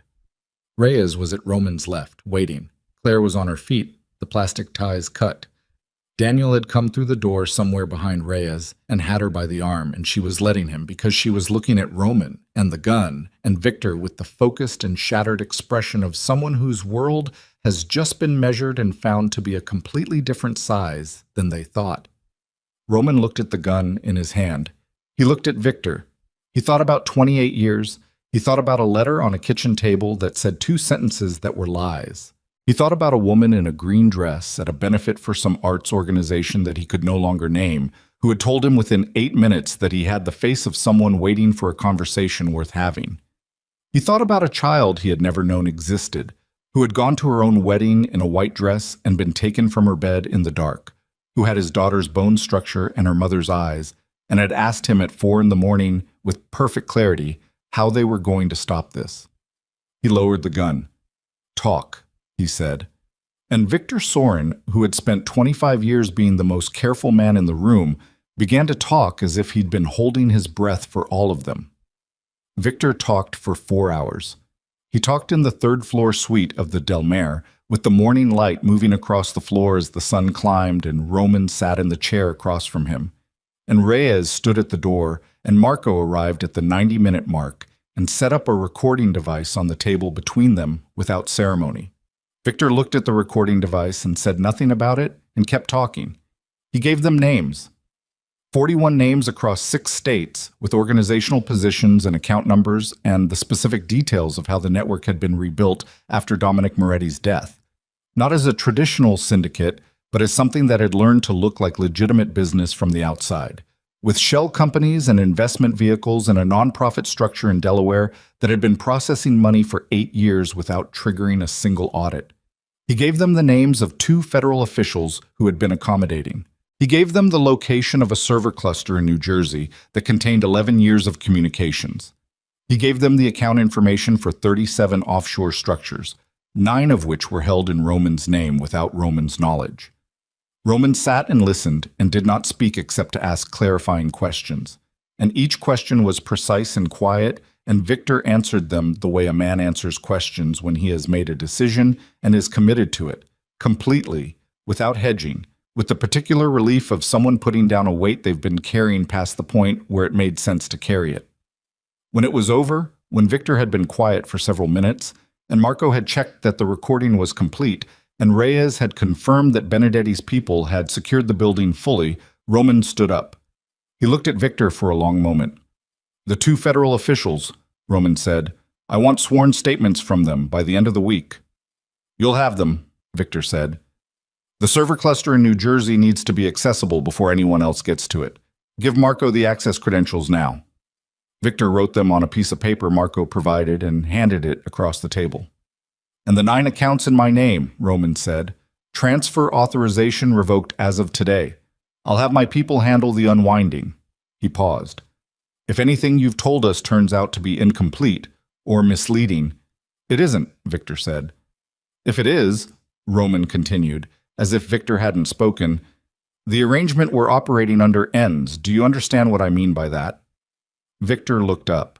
He was gray around the edges, exhausted, diminished, the architecture of who he had presented himself as, for 25 years visibly unsupported now that he'd stopped holding it up. "I understand," he said. Roman left the room. He went down the corridor and found the stairwell and went down 2 flights and out through a side exit into the California morning. And he stood in the dead grass outside the Del Mar Casino with the sun on his face and the hills visible in every direction and the smell of dry earth and something faintly chemical from the building's long vacancy. And he breathed, just breathed, in and out. The way you breathe when you've been in a pressurized space for a long time and you've finally gotten outside and your lungs are reminding you that they are capable of more than the shallow maintenance level they've been running on. He stood there for perhaps 2 minutes. Then he went to find his daughter. Claire and Daniel were in the parking structure, seated on the concrete barrier at the edge of the second level, with the morning spread out in front of them. The hills, the dead grass, two of Benedetti's vehicles at the base of the structure's ramp. Daniel had his arm around his wife, and Claire was leaning into him with her eyes open, watching the distance. She heard Roman coming and straightened slightly, but didn't pull away from Daniel. Roman stopped 10 feet from them. He was aware, with the specific acuity of someone whose adrenaline had just finished draining, of the inadequacy of the moment. There was no version of what he was about to say that was proportionate to what needed to be said. There was no sentence that covered 27 years of absence that had not been his choice or hers. "Victor told me," he said. Claire looked at him. Her face was steady, but there were shadows under her eyes, and a small cut on her forearm from the plastic ties that someone had cleaned and taped with supplies from the first aid kit Reyes carried. She had borrowed a jacket from one of Benedetti's men, and it was 3 sizes too large, and she was wearing it anyway. "My mother knew," she said. It wasn't a question. "Yes." "She knew you were my father." "Yes." Claire was quiet for a moment. Daniel's hand moved slightly on her shoulder. Not pulling, not pushing, just present. "How long has she known that Victor knew?" "She didn't," Roman said. "She believed what Victor arranged for her to believe, that your father was Moretti, that she had to protect you from his world." He stopped. "She spent 27 years protecting you from the wrong threat." Something moved across Claire's face, something complicated and private that she processed quickly and stored somewhere he wasn't going to be able to see. "She protected me from every threat," Claire said. "She just didn't know which one was real." "No." "She did it alone." "Yes." Claire looked at him. "Where is she?" "In one of the vehicles. She's—" He paused. "She doesn't know yet about what Victor told us. About you." Claire stood up from the concrete barrier. She was almost his height. She stood in the parking structure in a borrowed jacket and a wedding dress that had been through the worst day of its existence, and she looked at Roman DeLuca with her mother's eyes and his own jawline and 27 years of a life he hadn't been part of, and she said, "You should tell her with me there." Roman looked at her. "Are you sure?" "No," she said, "but do it anyway." Vivian was in the rear vehicle with Caruso outside. She had her hands folded in her lap, and she was looking at nothing in particular when the door opened and Roman got in on one side and Claire got in on the other, and the 3 of them sat in the back seat of a black SUV in the parking structure of an abandoned casino in Sonoma County, and the silence lasted about 4 seconds before Vivian looked at her daughter's face and understood that something had changed. "Tell me," Vivian said. Roman told her. He told it plainly, without softening the edges. Victor's confession, the full scope of the manipulation, the fact that Dominic Moretti had not been Claire's father and had never been relevant to Claire's existence except as a weapon Victor had used to keep Vivian running and afraid. He told her about the forged letter. He told her that the 2 sentences she had spent 28 years carrying as the thing that had saved him were sentences she had never written. Vivian listened without moving. Her hands stayed folded in her lap. Her breathing was controlled and even, and only once, near the middle of it, did she close her eyes briefly. One long blink, the kind that happens when something lands somewhere deep and the body needs a moment to absorb the impact. When he finished, she was quiet for a long time. "He told me Dominic knew," she said finally. Her voice was very careful. "Specifically, precisely. He told me that Dominic had run a paternity analysis through a contact at the hospital. He gave me details, names. He made it real." She stopped. "I believed him because it was specific, because vague threats you can push back against, but specific ones have a weight to them." "Victor was always specific," Roman said. "It was his best skill." "I ran," Vivian said, "for 27 years. I kept Claire hidden from a world she was never actually in danger from." She looked at her hands. I kept her from you for 27 years because of a lie that a man told me in a parking garage in Philadelphia. Claire reached over and put her hand over her mother's folded hands. Just put it there, flat and warm, without saying anything. Vivian looked down at it. Mom, Claire said, quietly, the single word doing the work that nothing more elaborate could do. Vivian turned her hand over and held her daughter's and did not cry, because she was Vivian Hart, and she did not cry in front of people, not even the people who had earned the right to see it. But something in her face shifted and settled, the way a structure settles when the thing that has been stressing it is finally removed. She looked at Roman. I'm sorry, she said. Don't, Roman said. Roman, we were both managed, both of us. He held her gaze. There is nothing to be sorry for between us. Vivian looked at him for a long moment. 28 years, she said. I know. We can't... She stopped, started again. Those years don't come back. No. And we are not the same people who... No, he said. We're not. She looked at him, and he looked at her, and Claire sat between them and said nothing, which was the right thing to do. And the morning light came through the tinted windows at an angle that made everything look slightly more bearable than it was. Okay, Vivian said finally, the same word he had said to her the night before, the word that meant, I have received the thing you gave me, and I am deciding what to do with it. Roman nodded. The next 6 weeks were the hardest administrative work Roman had done in 30 years of doing hard administrative work. The federal officials whose names Victor had provided were approached through channels that kept Roman's name at a distance and produced the sworn statements he had demanded within 5 days. Both of them understanding, with the clarity of men who have just seen their options contracted dramatically, that cooperation was the only remaining path that didn't end in a federal penitentiary. The server cluster in New Jersey was accessed and its contents turned over to a federal task force through an anonymous source that the task force did not look too hard at, because the contents were comprehensive enough that looking too hard at the source would only have complicated a case that was otherwise clean. The 41 names Victor had provided led to 41 arrests across 6 states over the following month, dismantling the rebuilt network before it had achieved the critical mass it needed to be genuinely dangerous. The nonprofit in Delaware was audited and shuttered. The shell companies were unwound. The 9 offshore accounts held in Roman's name were transferred to a legal trust administered by an attorney.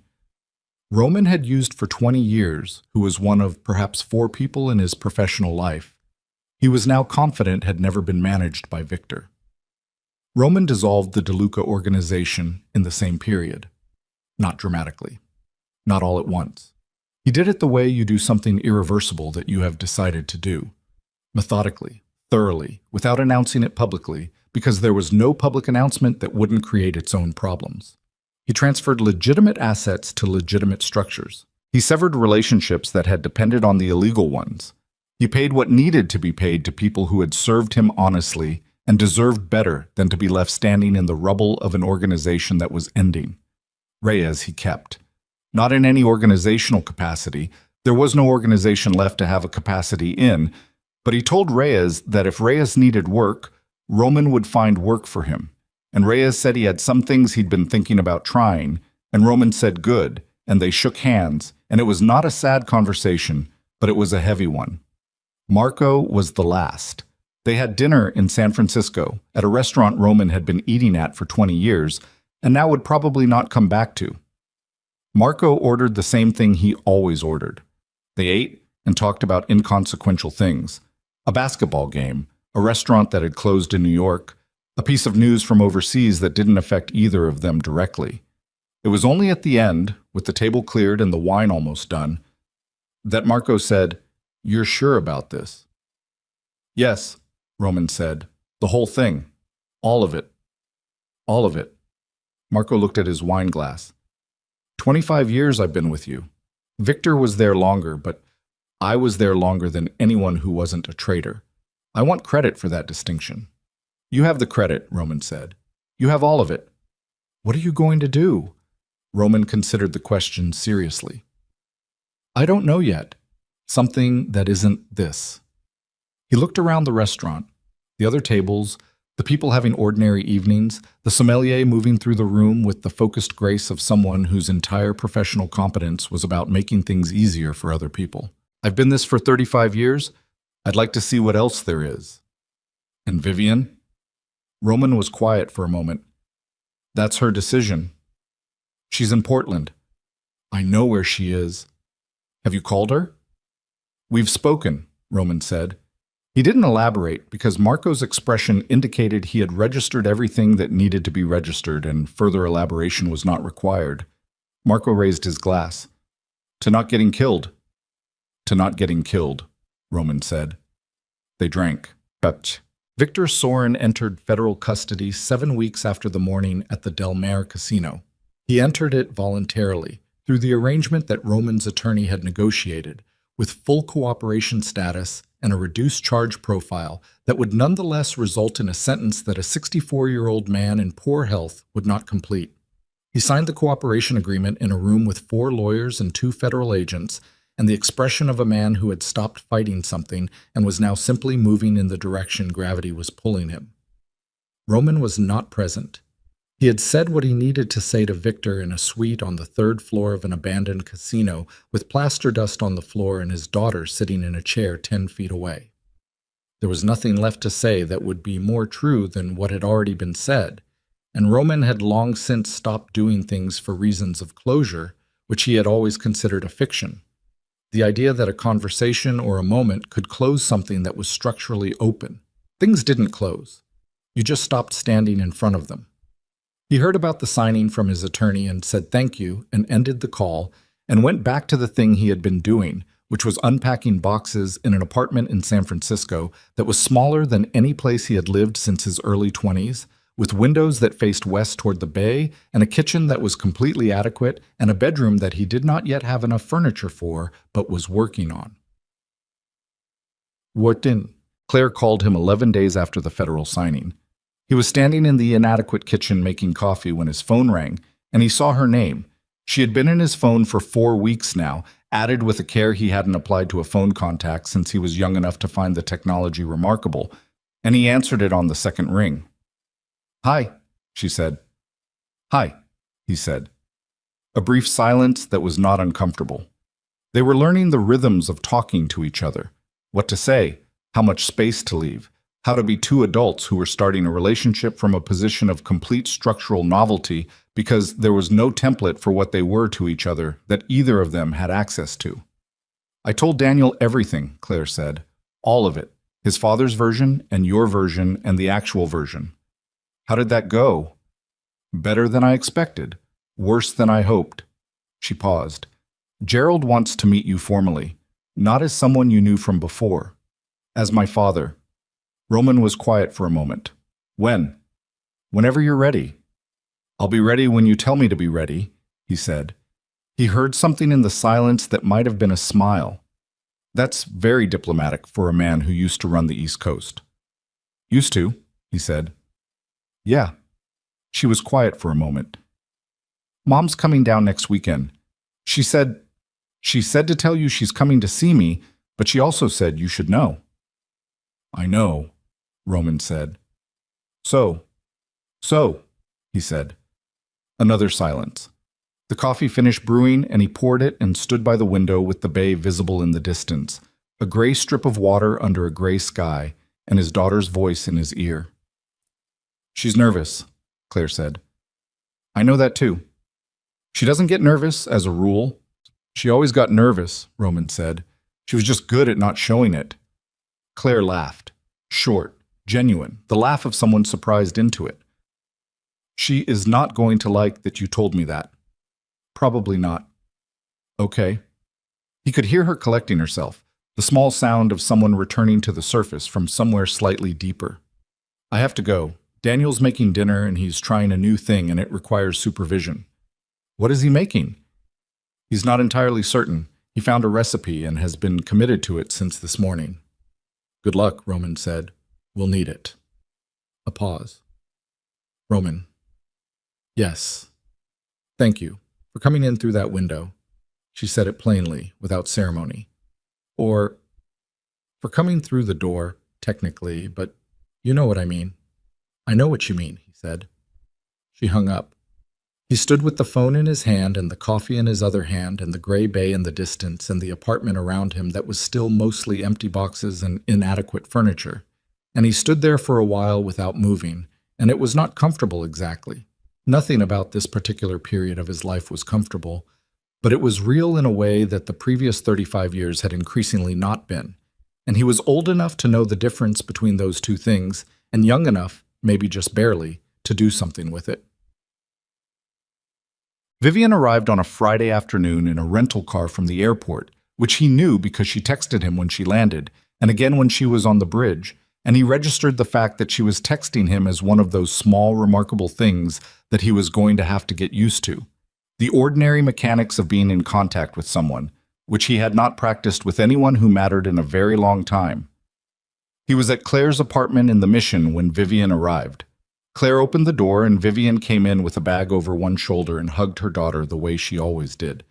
Fiercely, briefly, releasing before it could become something that needed to be commented on, and then looked up and saw Roman standing in the living room and stopped. He had dressed with neither too much nor too little care. He was aware that this was the kind of moment that people built narratives around, and that the narrative would be wrong regardless of what happened, because real things did not work the way narratives required them to, and both of them were old enough to know that. "Hi," she said. "Hi," he said. Claire looked between them with the expression of a woman who had inherited her mother's capacity for reading rooms and her father's capacity for not making a scene about what she'd read. "I'm going to finish making dinner," she said, and went to the kitchen. Roman and Vivian stood in the living room of their daughter's apartment. "You look good," she said. Smaller somehow. Not physically, just... "I know what you mean," he said. "San Francisco suits you." "It might. I haven't been there long enough to know." He looked at her. She was in a coat she hadn't had in September, something dark and practical, and her hair was slightly different. It took him a moment to identify that she'd cut an inch or two off. She looked exactly like what she was, a 53-year-old woman who had been through something significant and had arrived on the other side of it still standing, still looking people in the eye, still in possession of herself. "Portland suits you," he said. "It always has." She moved to the couch and sat, not in the way of someone making herself comfortable, but in the way of someone deciding to be present rather than manage a perimeter. "Sit down, Roman." He sat. Not in the chair across from her, but on the other end of the couch, at an angle, close enough that the distance was a choice rather than a default. "I've been thinking about what you said," she began, "about the letter, about the 28 years. Vivian, let me say it." She looked at her hands briefly, then back up. "I spent 28 years believing I had made the only decision I could, and now I find out that I was making a decision based on false information, which means the decision was..." She stopped. "I don't know what it means. I don't know if the choice would have been different if I had known the truth, because I still would have been afraid, and the fear was real even if the specific threat wasn't. And I don't know what to do with 28 years of a life I built on a foundation that turns out to have been partly fabricated." "You built a good life," Roman said. "I built a safe one. That's not the same thing." He was quiet. "Claire is extraordinary," Vivian said. "She is the best thing I have ever done, and I have no regrets about the choices I made for her." She met his eyes. "But I regret what I didn't have, what you didn't have, what we..." She stopped again. This was costing her. He could see it in the careful way she was handling each sentence, the way she was not letting herself go faster than was accurate. "I'm not good at this," she said finally. "At saying things that don't have a clear conclusion." "You never were," he said. "You used to start saying something and then look at me like I was supposed to understand the rest of it." Something shifted in her face. "Did you understand it?" "Usually." "What am I trying to say right now?" He looked at her. "That you want to find out if there's anything left. But you don't want that because wanting things has historically been expensive for you." She was quiet for a long moment. "Yes," she said, quietly. "That's what I'm trying to say. Roman looked at his own hands, and then at the window, and then at Vivian. I dissolved the organization, he said. All of it. The whole structure. I'm 61 years old and I live in a half-empty apartment in San Francisco, and I have no clear sense of what comes next. He paused. That's not a pitch. It's just accurate information. I know. Claire told me. She tells you everything. She tells me most things. She's thoughtful about what she keeps private. Vivian's hands were in her lap and still, but her eyes were not still. They were doing what they had always done, reading him with a directness that was not aggressive and not warm exactly, but was deeply attentive, the kind of attention that meant you were being seen rather than observed. You could come to Portland, she said. Roman looked at her. Not to... She made a small gesture. Not with any particular expectation, just, you could come to Portland. I could show you the projects I'm working on. You could see where I've been. She looked at her hands. We've spent 28 years apart, and 3 days in crisis and about 45 minutes of something else. That's not enough information. No, he said, it isn't. So come to Portland. He looked at her for a long time, at the face he had memorized in a different decade and had been, he now understood, carrying the whole time. Not as a wound exactly, not as a ghost, but as a kind of north, a reference point against which he had measured the distance he was traveling and always found himself to be going the wrong direction. Okay, he said.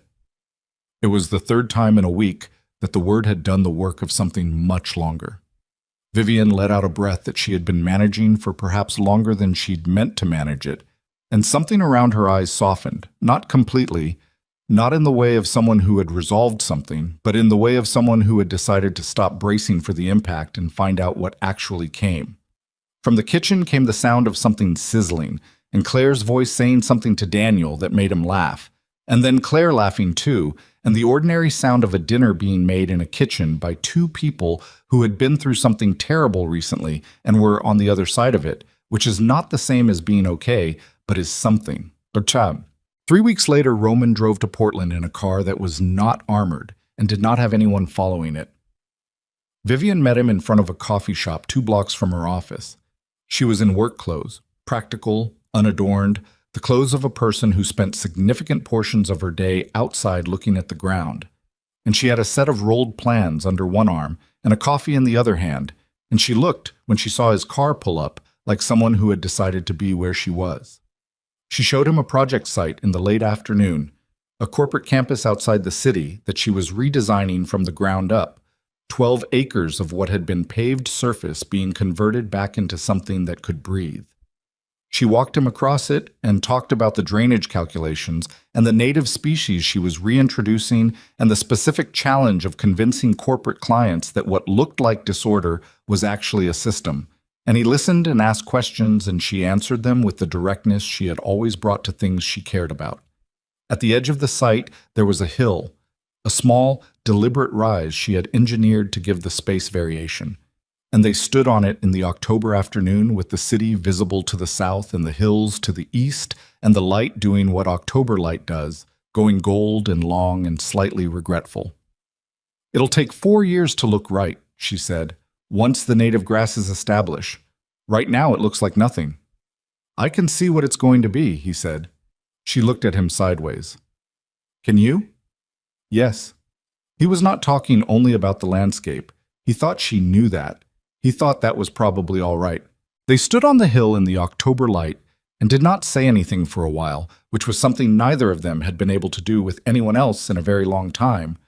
Stand quietly in the presence of another person without managing the silence, without filling it, without needing it to be something other than what it was. The sun went further down. The city's lights began to come on in the distance, one and then another, and then too many to count individually, just the gathered glow of people going about their evenings, which was unremarkable and also, from a certain distance, in a certain light, not nothing. I owe you nothing simple, Vivian said finally. I know. And you owe me the same. I know. Whatever this is, she said, it's going to be difficult. I'm not easy to live near.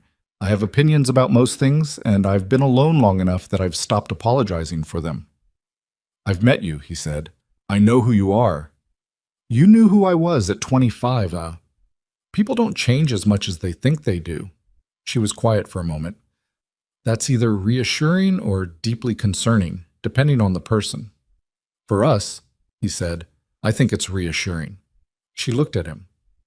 He looked at her. The light was almost gone now, the hill going dark around them. The city spread out below like something offered.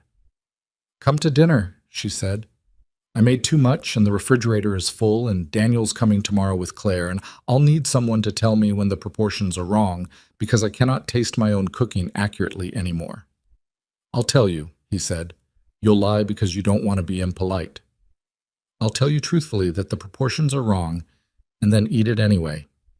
She started down the hill. He followed. Behind them, the hill they had built stood in the gathering dark. Not yet what it was going to be. Planted with things that would take years to show, designed by someone who understood that some things only become themselves slowly after a long time in the right soil, after the right combination of patience and rain. Roman DeLuca walked down a hill in Portland, Oregon in October, and the empire was gone, and the title was gone, and the 41 names had been delivered to people who would handle them. And Victor Sorin was in federal custody, and somewhere in San Francisco a half-empty apartment was waiting to be finished. Or not finished here, maybe. Maybe finished somewhere else, that part was not decided yet. And none of it was simple, and none of it was what he had built his life toward. But Vivian was walking ahead of him on the path through the unfinished landscape in the October dark, and she glanced back once to check that he was still there, and she found him there. And she faced forward again and kept walking, and that was, after 61 years of getting everything else wrong, the only thing that needed to be true. He kept up.